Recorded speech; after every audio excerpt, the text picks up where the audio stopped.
모두 앉으시기 바랍니다. 한 주간 주 안에서 평안하셨습니까?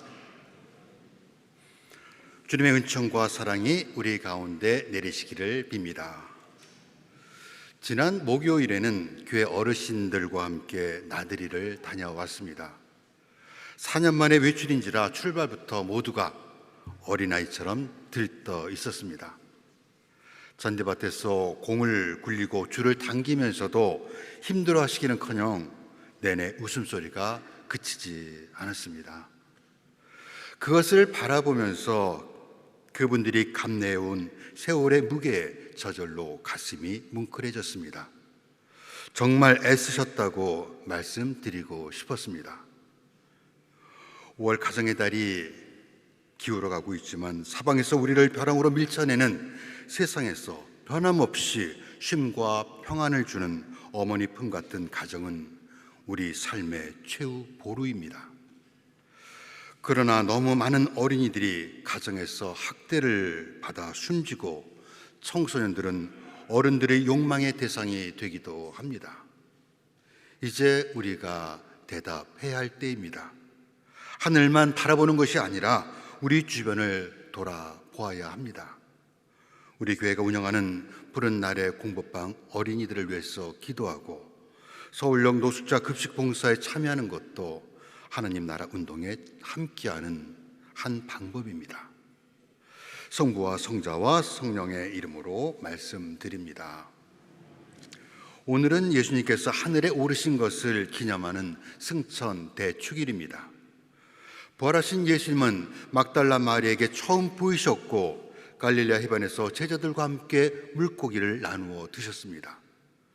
두려워 골방에 숨어있는 제자들에게 예수님은 너에게 평화가 있기를 하고 인사하셨습니다. 가장 늦게 부활하신 예수님을 만난 토마는 나의 주님, 나의 하나님이라고 고백했습니다. 이렇게 시차가 있었지만 제자들은 예수님이 다시 살아나 이전처럼 그들과 함께 있다는 것에 깊이 안도했습니다. 이쯤에서 해피엔딩으로 이야기가 끝났으면 좋으련만 제자들은 사랑하는 예수님과 다시 이별해야 합니다. 처음부터 십자가와 부활 그리고 승천은 제자들이 염두에 두었던 메시아의 모습은 아니었습니다. 무엇보다 메시아는 결코 죽는 일이 없어야 했습니다. 어쩌다 예수를 그리스도로 믿게 되었지만 제자들의 바람과 달리 예수님은 죽으셨습니다. 부활로 꺼져가던 희망의 불씨가 겨우 살아나는가 싶었는데 부활 후 40일이 되는 날 예수님은 구름에 쌓여 후련히 하늘로 오르셨습니다. 잠시 예수님과 죄의 기쁨을 나누었던 제자들은 멍하니 하늘을 바라볼 뿐입니다. 그것은 어쩌면 예수께서 하늘에 오르시기 전 다니엘이나 묵시록의 요한에게 하신 것처럼 당신의 계획을 미리 제자들에게 알려주거나 어떤 꿈이나 환상을 보여줄 것이라는 기대가 담긴 제자들의 모습이었을지 모릅니다. 그러나 예수님은 아무 말씀도 남기지 않으시고 순식간에 구름 속으로 사라지셨습니다.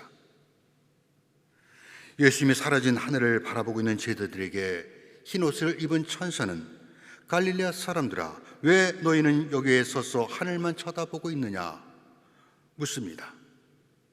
우리는 성찬례에서 하늘에 올라 성부 오른편에 앉아 계신 예수님을 고백하고 있지만 승천은 예수님의 동정 탄생과 부활만큼이나 설명하기 힘든 사건입니다. 오늘의 우리만 그런 것은 아닙니다. 중세 유럽은 14세기부터 1000년 동안 사회를 지배해온 신중심의 사상이 점차 퇴락하고 인간 중심의 르네상스 시대로 전환하게 됩니다. 당시 천문학자이며 철학자인 갈릴레오는 지구는 평평하지 않으며 태양의 주위를 돈다는 지동설을 주장했습니다. 그는 제자들과 밤을 새워 별들의 움직임을 관찰하고는 했는데 이를 못마땅하게 바라보던 도미니코 수도회의 토마스 카티니 수사는 갈릴레오 사람들아, 너희는 하늘만 바라보고 있느냐라고 조롱했습니다. 갈릴레아와 갈릴레오의 발음이 비슷한 것에 착안하여 그를 비꼬아 한 말입니다. 그로부터 400년이 지난 시대를 살아가는 우리에게도 승천은 터무니없는 말처럼 들립니다. 은하계 끝까지 우주 탐사선을 보내는 시대에 우리는 어떻게 예수님의 승천을 설명하고 또 받아들여야 하는가 하는 문제와 마주서게 됩니다. 자칫 어떻게라는 우리의 질문은 의심이 두려움으로, 두려움이 믿음을 완전히 포기하는 상황으로 우리를 몰고 갈 수도 있습니다. 만약 우리가 승천에 대해 어떻게 중력을 거슬러 하늘로 오를 수 있는지를 납득되도록 설명하려고 시도한다면 오늘 복음의 핵심을 놓치게 될 것입니다. 누가복음과 마르코복음은 구체적인 설명 없이 예수께서 승천하셔서 하느님 오른편에 앉으셨다고 짧게 말하고 있습니다. 요한복음은 아예 예수의 승천에 대해 아무 말도 하지 않고 있고, 마테오는 내가 끝날까지 항상 너희와 함께 있겠다 하는 말로 그의 복음서를 끝맺고 있습니다. 오늘 제1독서와 복음은 특이하게 짝을 이루고 있습니다. 하나는 누가복음의 끝부분이고 다른 하나는 사도행전의 시작 부분으로 한 권의 책처럼 서로 연결되어 있습니다. 둘 다 누가가 쓴 책인데도 승천에 대해 서로 다르게 말하고 있습니다. 누가복음은 예수께서 부활하신 당일 베다니아에서 승천하셨다고 말하고 있고, 사도행전은 부활 후 40일이 지나 예루살렘에서 승천하셨다고 전합니다. 이런 차이는 승천이 예수님과 하나님과의 관계에 그 초점이 있기에 승천의 진위에 대해 중요하게 다루지 않았다는 반증이기도 합니다. 우리 믿음의 요점은 예수님의 승천이 사실이라는 것을 증명하는 것이 아닙니다. 예수님의 탄생, 부활, 승천, 그리고 성령 강림은 하나같이 내가 너희와 함께 있을 것이라는 하나님의 약속이 실현되었다는 것을 보여주는 사건들입니다. 승천은 예수님의 놀라운 초능력을 보여주려는 것이 목적이 아니라 나자렛 예수의 삶의 현재와 과거 그리고 앞으로 있을 모든 일이 아버지 하나님과 밀접하게 연결되어 있음을 확인하는 것입니다. 천국이 우주 정거장이 아니듯 예수님의 승천은 공간의 개념이 아니라 우리가 하늘과 연결되어 있다는 것, 그래서 하늘의 시민으로 그분의 뜻을 실천하며 살아야 한다는 것을 말하려는 것입니다. 복음이 썰물처럼 온 땅으로 퍼져나가는 것을 보여주는 사도행전이 예수님의 승천 이야기로 시작하는 것도 그런 이유입니다. 제자들이 목이 빠지도록 승천하시는 예수님을 멍하니 바라보고 있었던 것은 성령이 오시면 너희가 내 안에 있고 내가 너희 안에 있다는 것을 깨닫게 될 것이다 하신 예수님의 약속을 까맣게 잊고 있었기 때문입니다. 그런 제자들에게 천사가 너희는 여기서 서서 하늘만 바라보고 있느냐 묻습니다. 그러면 우리는 어디를 바라보아야 합니까? 막달라 마리아가 빈 무덤을 들여다보고 울고 있을 때에도 천사는 똑같은 말을 했습니다. 너희는 어찌하여 살아계신 분을 죽은 자 가운데서 찾고 있느냐? 그 말을 들은 마리아는 고개를 돌려 예수님을 바라보았습니다. 그리고는 제자들에게 한 걸음에 달려가 부활의 기쁜 소식을 알립니다. 오늘 복음에서 너희는 하늘만 바라보느냐 하는 천사의 말은 제자들의 시선을 상처 입은 세상을 향하게 했습니다. 사도행전은 변화된 그들의 모습에 대해 이렇게 전합니다. 그들은 재산과 물건을 팔아 모든 사람에게 필요한 만큼 나누어 주고 한 마음이 되어 날마다 열심히 성전에 모였으며 집집마다 돌아가며 같이 빵을 나누고 순수한 마음으로 하나님을 찬양하였다. 그것을 보고 모든 사람이 그들을 우러러보게 되었다. 오늘의 우리도 종종 하늘에서 답을 찾으려고 하지만 우리가 찾는 답은 여기에 있습니다. 많은 신앙인들이 믿음이라는 높은 산에 오르려고 합니다. 하지만 등산을 해본 경험이 있는 사람이라면 산을 오르는 것보다 내려오는 것이 더 힘든다는 것도 알고 있습니다. 신앙도 그렇습니다. 하늘은 하나님의 영광과 신비로 가득합니다. 산 아래 낮은 곳에서 섬김과 봉사의 삶을 사는 것보다 높은 산에 올라 하느님의 음성을 듣고 하느님의 영이 우리를 들어 올리는 신비 체험을 하는 것이 오히려 쉬운 일일지 모릅니다. 문제는 하늘만 바라볼 때 옆에 있는 사람을 볼 수 없다는 것입니다. 그래서 천사는 너희는 여기에 서서 하늘만 쳐다보고 있느냐 말했나 봅니다.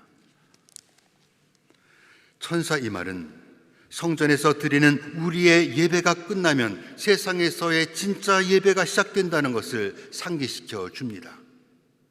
그리스도인은 하늘만 바라보는 것이 아니라 이 땅에서의 용서와 화해, 사랑과 희망, 정의와 평화를 선포하는 제자의 삶을 살아가도록 부름을 받은 사람들입니다.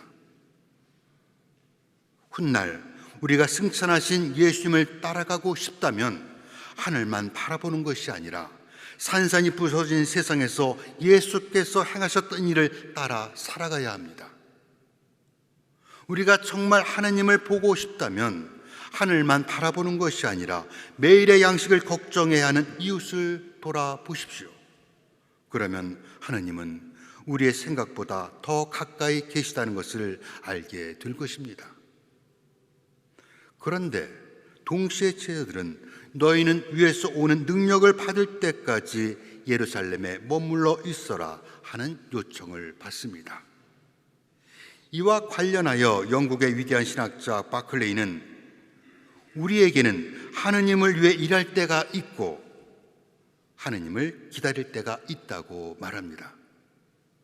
하느님의 일을 하기 전에 말씀을 듣고 인내하고 기도하며 하늘의 지혜를 구하라는 것입니다. 오늘 이 독서 에베소서가 하나님께서 그들의 눈을 밝혀주셔서 무엇을 바랄 것인지 알게 하여 주실 것이라고 말하듯 제자들은 예수님을 빼앗아간 절망과 슬픔의 땅, 한시라도 머물고 싶지 않은 그 예루살렘을 떠나지 않고 마음을 모아 기도하며 성령의 능력을 소망했습니다. 성 어거스틴은 하나님은 혼자 일하지 않으십니다. 우리는 우리의 힘으로 아무것도 할 수 없습니다. 하지만 하느님과 함께라면 모든 것이 가능하다고 말합니다. 마침내 오순절이 되어 성령이 오시고 제자들은 성령으로 충만해졌습니다. 그 다음 제자들은 어떻게 했습니까? 우리는 변화산 위에서 눈부시게 변마신 예수님의 영광에 취하여 그것에 초막을 짓고 영원히 머물고 싶어 했던 베드로와 요한처럼 높은 산 위에 살기를 바라는지 모릅니다. 많은 사람이 그것을 신앙생활의 종착지요 목적이라고 말합니다. 하지만 우리가 더 많은 시간을 보내야 하는 곳은 산 아래 낮은 골짜기입니다. 우리는 하늘을 바라보며 마지막 날의 징조를 찾으라고 부름을 받은 것이 아닙니다. 우리가 가진 모든 것, 우리가 말하고 행하는 모든 것으로 아버지의 뜻이 하늘에서와 같이 땅에서도 이루어지는 일에 나서라고 부름을 받았습니다. 그런데 이상한 것은 예수님의 승천을 목격한 제자들이 두려움과 슬픔이 아니라 큰 기쁨을 안고 예루살렘으로 돌아와 날마다 성전에서 하나님을 찬미하고 지냈다는 것입니다. 십자가 사건 때와는 정반대의 모습입니다. 그들이 그럴 수 있었던 것은 하늘의 사명이 그들에게 주어졌기 때문입니다. 제자들은 성령이 너에게 오시면 너희는 힘을 받아 예루살렘과 유다와 사마리아뿐만 아니라 땅끝에 이르기까지 어디에서나 나의 증인이 될 것이라는 예수의 말씀을 기쁨으로 채워 나갑니다. 제자들은 땅끝까지는 아니었지만 로마와 그 너머에까지 도달했습니다. 그 결과에 대해 사도행전은 주님께서 구원받을 사람을 날마다 늘려주셔서 신도의 모임이 커갔다고 말합니다. 제자들이 하늘만 바라보고 있었다면 절대 있을 수 없는 일입니다. 예수님은 지상에서의 사명을 완수하시고 하늘로 오르셨습니다. 예수님이 높이 올라갈수록 시야는 넓어질 것입니다. 그리고 마침내 땅 끝에서도 그분을 보게 될 것입니다. 승천하신 예수님은 저 멀리 계시지 않습니다. 예수님이 지상에 계실 때에는 한 번에 한 장소에만 계실 수 있었습니다. 하지만 승천하신 예수님은 하늘에 계시고 땅에도 계시고 우리의 마음에도 계시고 모든 곳에 계십니다. 무엇보다 예수님의 승천은 땅의 것보다 더 소중한 것이 우리에게 있다는 것, 그래서 하늘을 바라보는 사람은 결코 땅의 것에 삼천부를 내어주지 않는다는 것입니다. 때로 우리는 애착의 대상을 잃을 때 더 크고 의미 있는 것을 보게 될 때가 있습니다. 마음 깊은 곳에 갖고 있던 집착을 내려놓는 일은 고통스러운 과정이지만 대신 우리는 삶 전체를 조망할 수 있는 통찰력과 참 평화를 얻을 것입니다. 예수님의 승천하심으로 성령이 오셨고 제자들은 사도가 되었으며 사울이 바울로가 된 것도 그런 것입니다. 그 바울로가 말합니다. 현재 고난이 장차 우리에게 나타날 영광과 비교할 수 없습니다. 비록 우리는 세상에서 고난을 당하겠지만 요한의 묵시록에 나오는 사람들처럼 그리스도 안에서 새 생명을 얻고 우리의 꿈과 소망은 주님의 승천과 성령 강림으로 다시 살아날 것입니다. 이제 예수님의 일이 계속되는 것은 우리에게 달려 있습니다. 우리가 예수님께 배운 것은 세상에서 출세하고 높아지는 것이 아닙니다. 우리를 용서하고 치유하시기 위해 예수님께서 세상에 보내심을 받은 것처럼 우리의 삶의 방식도 용서하며 치유하고 서로의 눈물을 닦아주는 사랑입니다. 그러니 세상에 나가 최선을 다해 희망을 전하고 꿈을 꾸며 의를 위해 싸우고 아낌없이 사랑하십시오. 하늘로 사라지신 예수님은 성령으로 우리 안에 오셨습니다. 그래서 그분이 올라가신 하늘은 바로 우리의 마음입니다. 하나님을 믿는 우리의 마음이 곧 하늘입니다. 하나님은 당신의 일을 실천하는 우리 가운데 영원히 살아 계실 것입니다. 성부와 성자와 성령의 이름으로 말씀드렸습니다.